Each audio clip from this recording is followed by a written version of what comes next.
این زمان در بیمارخانه استقلال 7 به قرار داره. مادر بیمار اپا جون دینا شب حالت چون چخه شو؟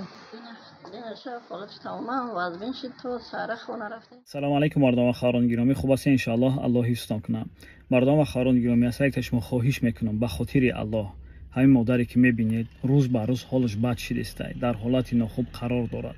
به خاطر الله بیا کی چقدر میتواند کمک کند. 10 روبل 20 روبل 100 روبل قدرت به توانایی، یعنی بیا یک جا شویم همین مادر را تا قدر امکان کمک کنیم. ببینید در چه حالت قرار داره. الله نگهبانتون باشه. سلام علیکم.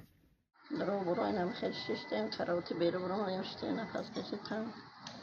سحر ساعت 7 گرفتیم اومدیم نه بندیس آمدیم. شو باید دیالیزه خوانیم. این تو ساعت سحر به توقتی کرد پوش چه خبرم کرد نفسش گرفت.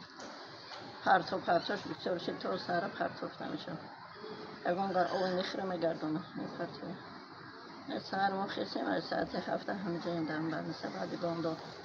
خوام نرفتیم اومدیم نمیجده دیالیز مونده خونش شفتیم. الله مهربان شما در شفای کامل کنید در جان. خداوند پروردگار همه بنده را نگهبان شود. یگان مادر اشکش نریزه خداوند همه فرزند هر یک بنده را خداوند نگهبان شود.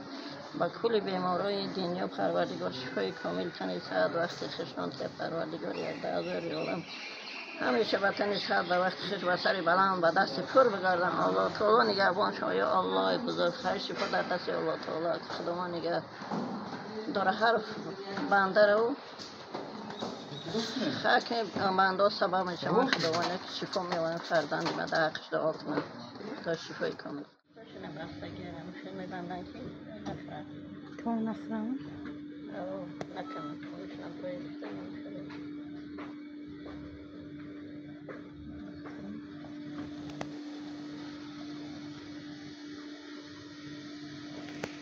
شش 2024 این زمان ساعت 18 حالت دخترک به نهایت وزبین کس مادرش این زمان در ریانیماسیون قرار داره.